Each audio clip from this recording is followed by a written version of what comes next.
My name is Anastasia Valentine. I am the president of Resource One and managing partner based in Chicago, Illinois, and we are an information technology consulting firm. Anastasia, thanks so much for making time joining us on the Ivy podcast.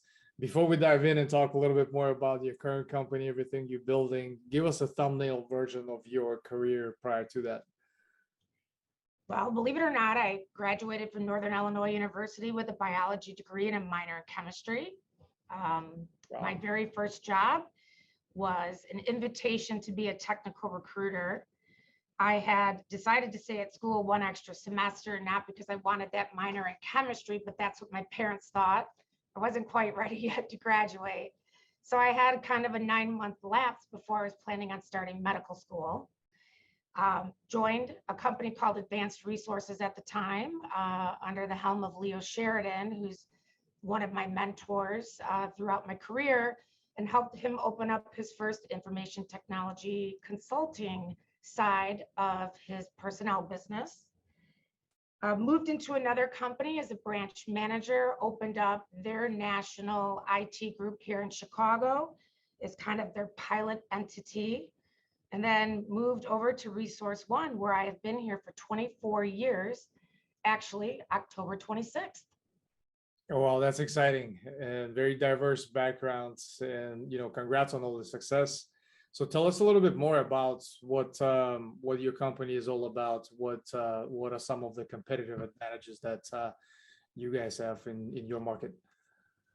Well, I was very fortunate when I started in this industry. I was given access to a student at Northwestern that was obtaining his master's degree in information technology. The first company that I joined really had an interest in working with Motorola, which at that point in time was a good amount of telephony and cellular engineering. So with that said, I used to meet with this tutor every, probably 3 times a week, tearing apart motherboards, understanding semiconductors, really received a solid education in that. And so engineering is really primarily my background. With that said, as I've moved through my career at Resource One currently, that's probably where we are, where we differentiate ourselves, is that we're very much involved in the software development lifecycle, systems integration, administration, engineering. We do a lot of cloud work, Internet of Things, and quite a bit of work in database. So everything from warehousing to administration to business intelligence reporting. That's where we play. That's where we do our best business. We really don't do too much in networking or low-level operations. Most of the people that work with our firm are the primary breadwinners of their family. Well, that's super exciting. And with the current market conditions in talent acquisition, with the war for talent being real out there, especially in technology sector, can't help but ask in terms of what are some of the strategies or practical recommendations that you implement as you work with your client companies to really succeed in this space, to be able to find very niche technology talent. What are some of the recommendations that really help you succeed in that space? Well, I truly believe to find technical talent, you have to have technology yourself. 9 years ago, I think Resource One really took the stance that we were going to start building an aggressive technology stack. I had been fortunate enough to speak around the country at several conferences as a leader in this initiative.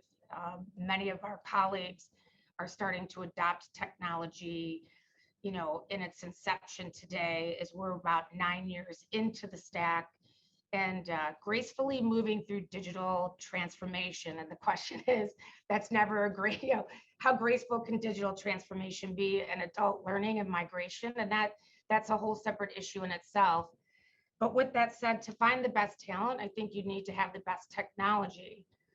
In our organization, we're very lucky that we've invested a considerable amount of money in building a technical understanding with our employees.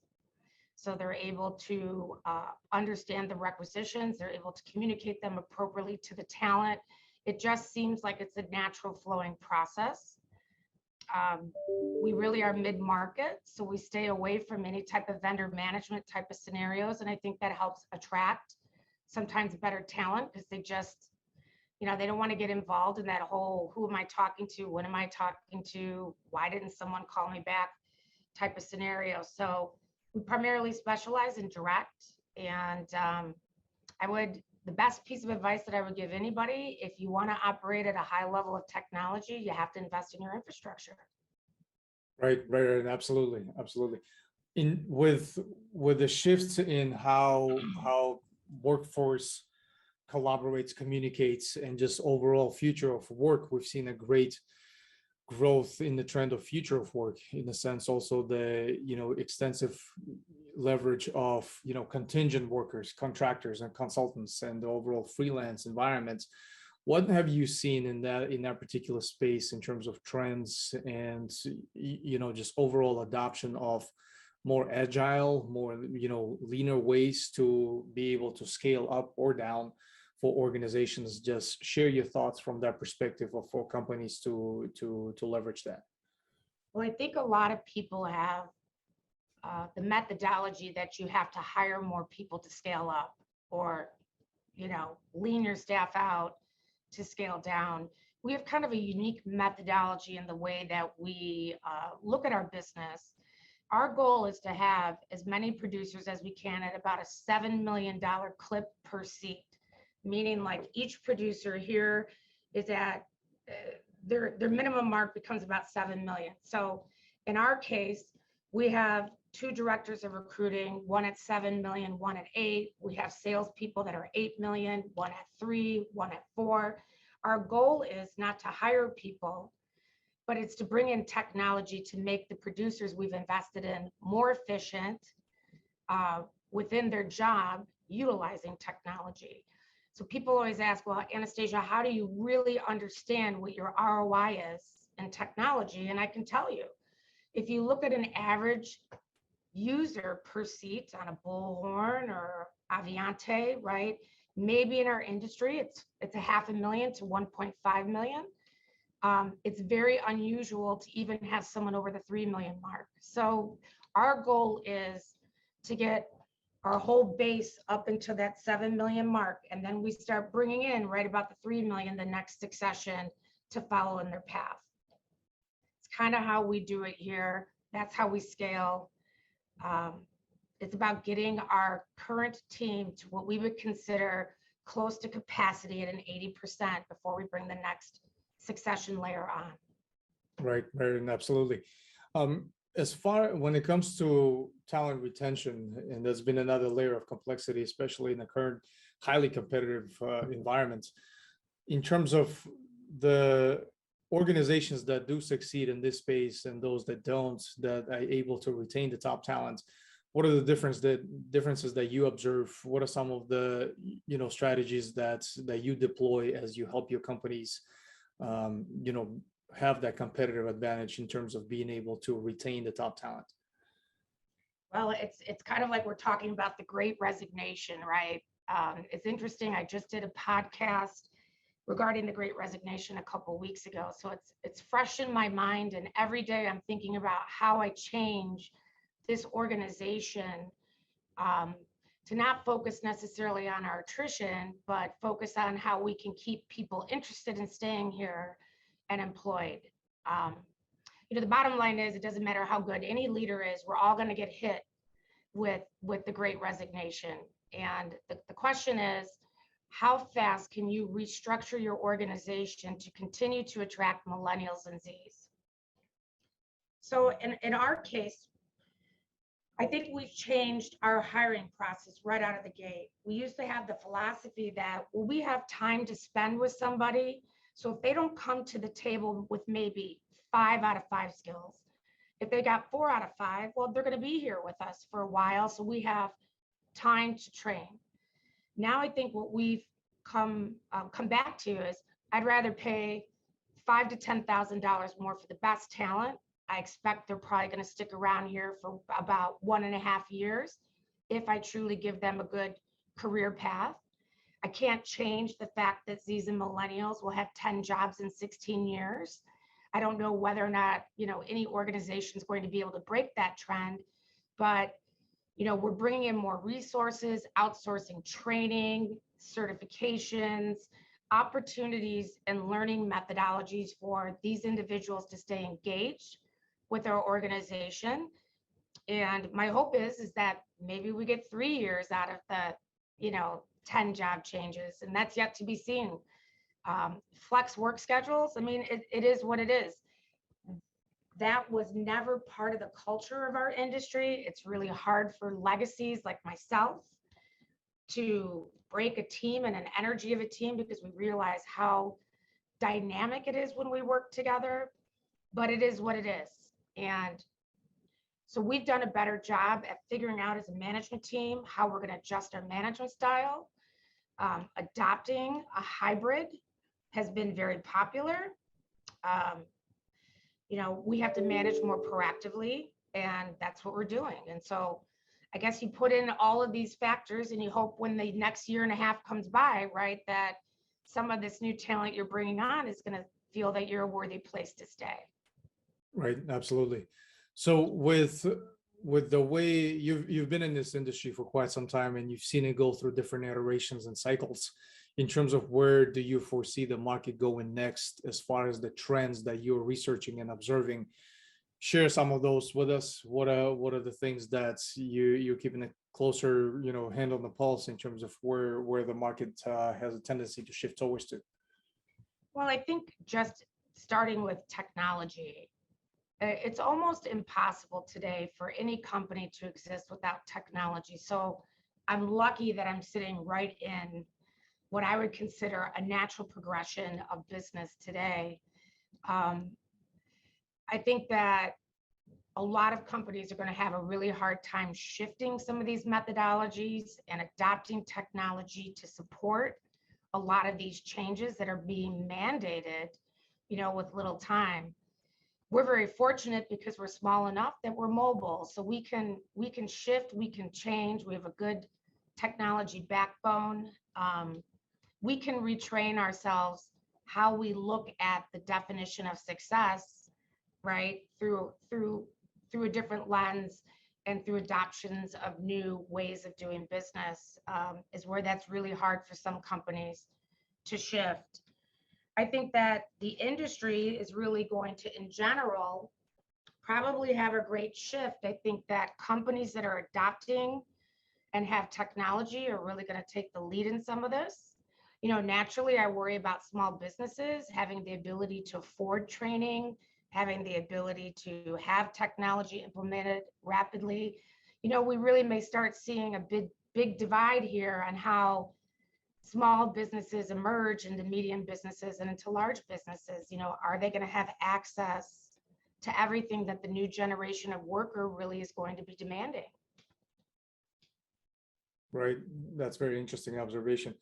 The other area that's fascinating to me, and it's very complex, when I'm talking about interviewing, that's a lot of hiring managers, and myself included for a very long time, I found interviews to be flawed in a sense, because a lot of that is based on your past personal experience.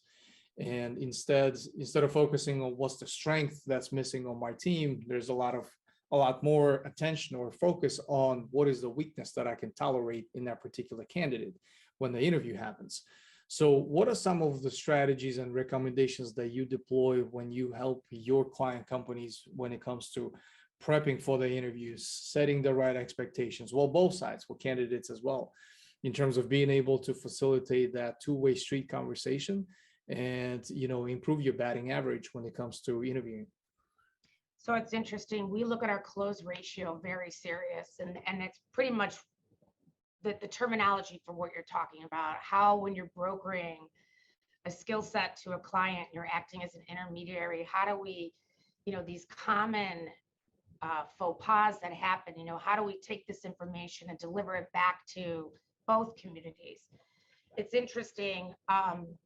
We would think in the level of engineering that we're in, that everybody would have command of Zoom or command of Microsoft. On the client or on the candidate side, what we find is, in some of the research that I've done with SIA material, just because someone's an architect or proficient in programming or project manager, a lot of these people are just as new to these various technologies as we are. So we see mistakes or fundamental mistakes happen when interviews happen. All of a sudden, someone's internet isn't working, or they can't get into O365, or there's something wrong with the link. So on the candidate side, we really have to educate our candidates how to properly interview with the Zoom and how to check their technology prior. It was interesting. We had an individual interview with a client who was doing fabulously.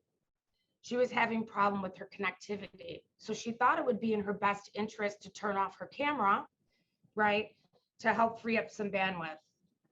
Client called back and said, oh, you know what? She turned off her camera. We don't know why. Was she reading something? Was she unable to answer these questions and then looking at a cheat sheet? Candidates thinking to myself, I just thought I was being courteous, that maybe this would improve our connectivity, right? So there's a great span of, if your kid comes in the room, do you turn off your camera, and how does the client perceive that? Does that make sense? Like, we've had to educate our consultants very strongly on, it's better just to say, I have bad connectivity. How would you like me to handle it? I have a child that's standing next to me.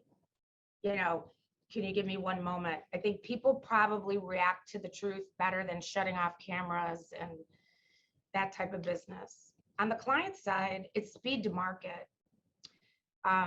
What we find is getting 3 people set up on a Zoom, right? You would think that would be easier on that side, and then connecting it to the candidate. So a lot of times, I think our most successful clients are proficient in getting meetings set up, interviews set up. The purchase orders are already approved. They're ready to go. But onboarding today is a good 3 to 4 week process. And that's computers are getting shipped.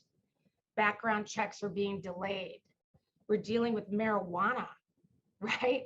Recreational use of marijuana, just because it's legal in states, doesn't necessarily mean a company has to accept it. So we're starting to see a trend. We had our first company take marijuana off the drug panel. So I thought that was very interesting. We had another company say, if someone passes a drug test, they can start, the rest can trickle in when it wants. So companies are starting to adjust. We share these stories and everybody kind of plays their part. And those are the clients that I think will get the best human capital. Absolutely. Yeah, those are definitely very interesting observations, and we could probably spend the rest of the podcast talking about this because it's so interesting. In terms of your content diets, the resources that you consume on a daily basis to keep yourself informed on the state of your industry, where the different trends and insights, share with us those. So I'm an avid conference individual. I read my information from staffing, from SIA. Okay. I really believe the analytical portion of our industry is critical. I attend conferences because I believe that working with your peer network group, right, understanding what's available, understanding problems people are having, sometimes it's much better discussed over a glass of wine.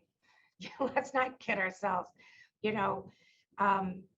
You sit down with someone, you start talking about issues, you hear what they're doing, you share what you're doing, and then somewhere in there, you guys come out, everybody comes out with a little bit more of information.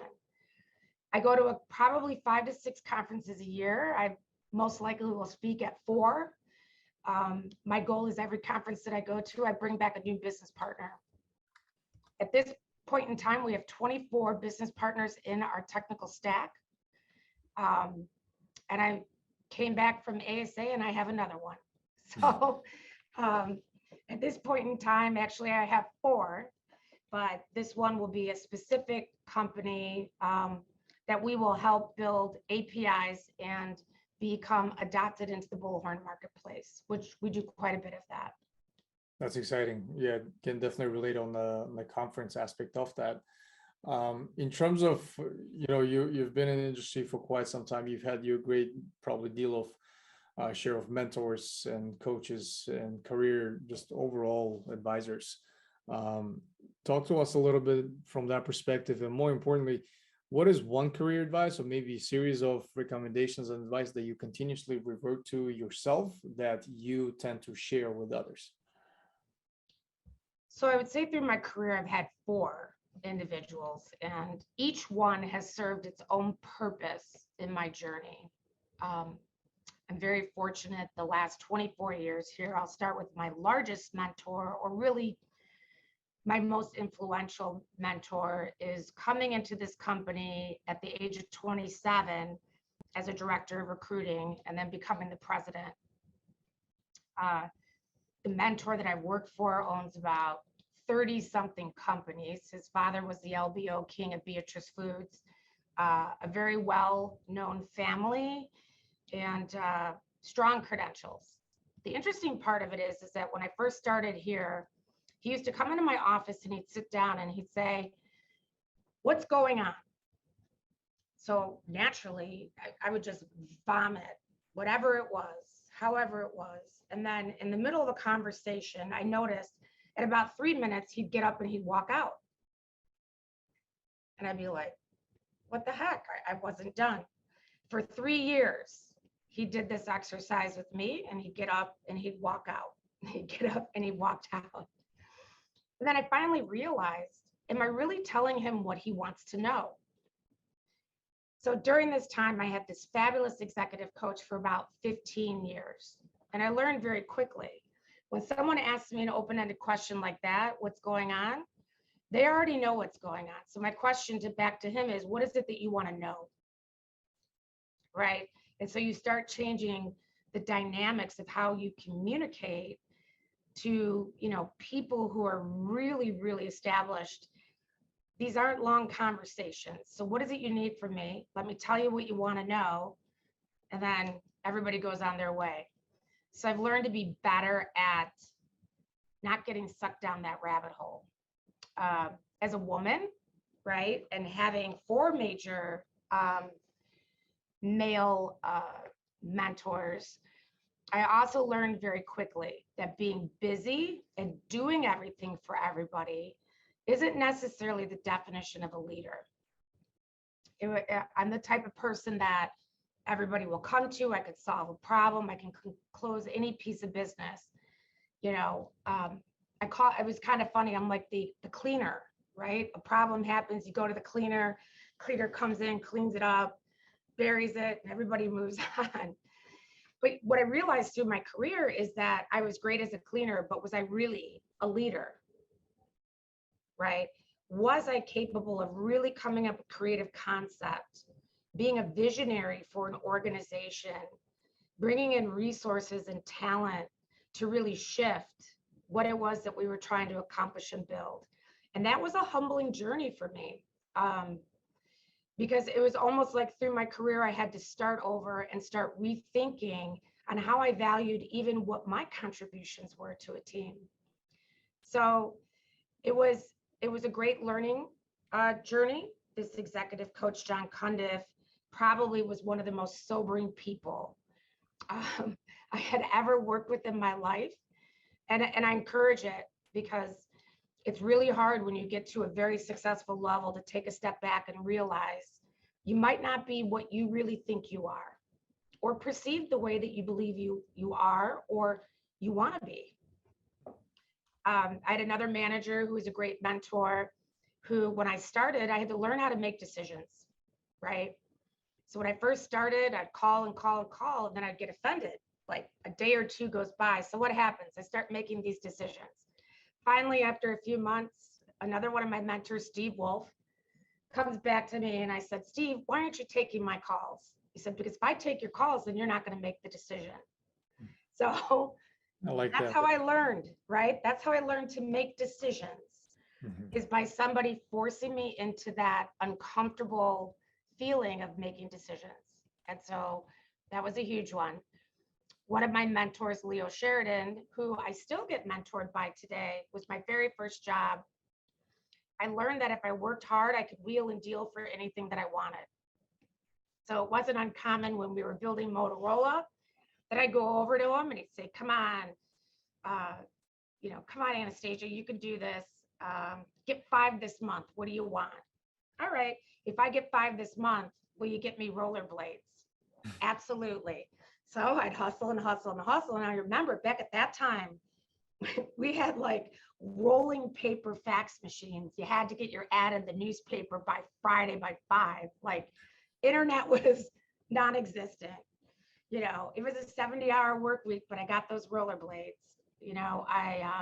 I found that if you work hard and you wheel and deal, you can move your trajectory in business. And so it was a lot of fun to be able to apply the training that I was provided through him and work my way through becoming a president and a business partner and owner, I guess 20 something years later. Mm-hmm. Right. Oh, that's super cool. And I appreciate you sharing all the kind of these very deep and thought-provoking recommendations. Definitely resonates on so many levels.